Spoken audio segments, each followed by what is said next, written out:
The NBA last night, another upset in the Mavericks-Thunder series as this game goes back and forth and the series goes back and forth. This time it's Dallas going on the road and beating the Oklahoma City Thunder. Final 104-92 last night.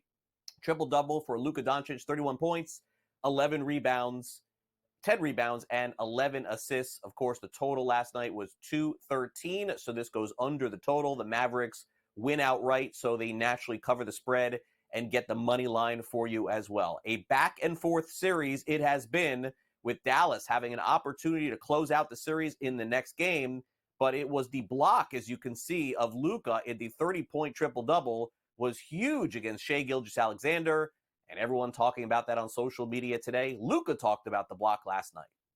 Yeah, you obviously 30-point triple-double, shot the ball well, but how satisfying was it for you to seal this with that block and transition?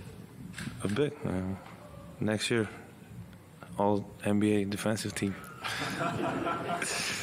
No, but just it was, he kind of, the ball escaped a little bit for him, so that's why I got the block. So we're doing so anyhow. But in terms of you stepping up in a game 5 when the series is tied 2-2, do you think maybe there's something extra?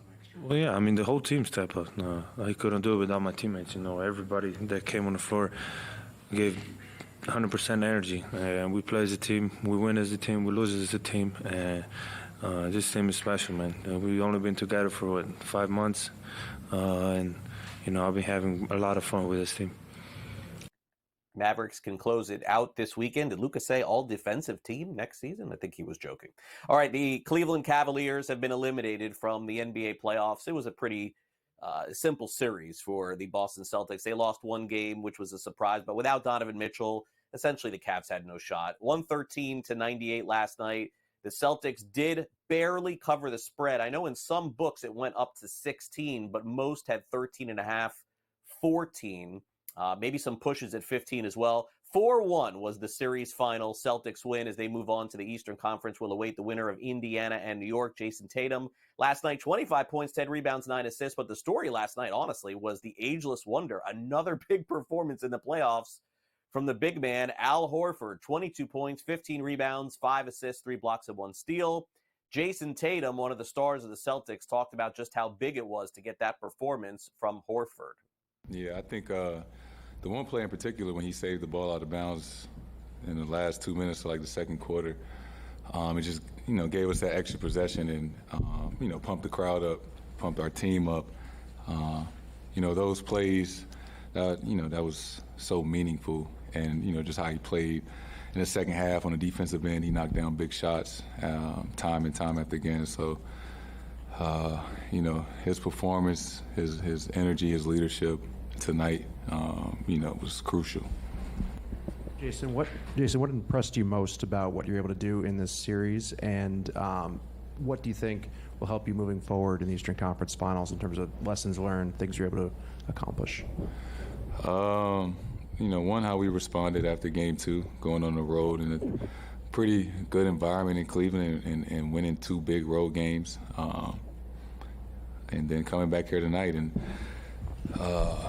They battled. Cleveland battled, give them a lot of credit. They didn't want to go home. They competed. They made it tough on us, and we made enough plays to win the game. And indeed, you would add right now, at this point, the Boston Celtics are on course right now to potentially play in the finals in the NBA, but still will have to get past, of course, as you see there, the winner of the Knicks and Indiana Pacers. By the way, they'll play that game tomorrow night. Well, no more games to play right now for the Cleveland Cavaliers. There's a report on ESPN, which is kind of surprising, to be honest with you, this morning, that JB Bickerstaff may be removed as head coach of the Cleveland Cavaliers. I mean, I don't know. Cavs had a really good regular season. They ended up beating the Magic and, fell short against arguably the best team in the NBA, but I don't know what the Cavs' plan would be if Bickerstaff would be removed. We'll see. Meanwhile, Vince Carter is going to have his number 15 jersey retired by the Nets. He played 4.5 seasons with them. He's the only player in NBA history to play 4 decades, by the way. NBA Rookie of the Year in 99 with Toronto. Went to New Jersey in December of 04. Played with the Nets 08, 09. His last season was with the Atlanta Hawks. He'll have his jersey retired, and he'll become the 7th Nets player to have that done. Meanwhile, Caitlin Clark, her debut was the most watched WNBA game since, get this, 2001. Indiana Fever drew 2.1 million viewers across all platforms on Tuesday night.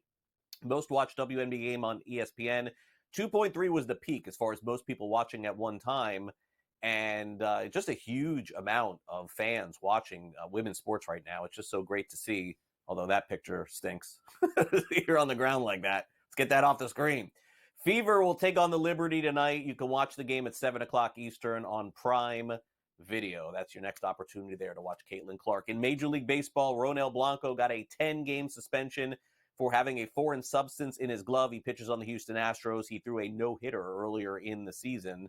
We'll see what this means for his future. Meanwhile, Max Scherzer not getting back to Texas anytime soon.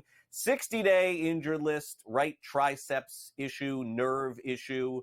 You just want to get him back for the second half of the season. Naturally, the Rangers won the World Series last year, and going to need Scherzer, and my guess is Jacob deGrom will come back at some point, too, to bolster that rotation in the second half of the year. Meanwhile, the team that was the worst team in Major League Baseball for a period of time, the Colorado Rockies, they've won 7 games in a row. How about that? They shut out the Padres and swept them 8-0 the final there. And by the way, Yankees play the Twins again today. Yankees won yesterday 4-0.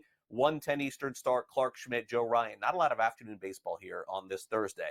Last night in hockey, the Colorado Avalanche stay alive. They forced Game 6. And Dallas leads the series 3-2. The final went over the total of 6.5 yesterday, 5-3, the final there. Meanwhile, some golf news. How about this? A former warehouse assistant for the Augusta National Golf Club in Georgia has pleaded guilty. He's transported millions of dollars worth of stolen Masters tournament memorabilia and historic items, including Arnold Palmer, one of his green jackets. Yikes. His name is Richard Glabensky in Georgia. He entered a plea in federal court in Chicago, charged with 1 count of transporting goods knowing they had been stolen. He's got to write a cashier's check of $1.5 million to at least pay some of this back. The NFL schedule was released yesterday. The social media teams around the country doing a great job revealing the schedule. Opening night, we know it's Ravens-Chiefs on September the 5th. For a Sunday night game is the Rams and the Lions, the Jared Goff Bowl, I guess. Also, 49ers-Packers in November, and 49ers-Lions is the final Monday Night Football game of the season on December the 30th. We mentioned yesterday, Netflix is going to host 2 games on Christmas Day. Also, Cam Hayward of the Pittsburgh Steelers not participating in workouts right now. He's seeking to become a potential free agent or even get a new contract. He's never missed an offseason program, 35 years old, one of the best players on the defensive side of the National Football League. He signed a 4-year, $65 million contract in 2020. He's looking for a new deal. We'll see if he ends up getting it.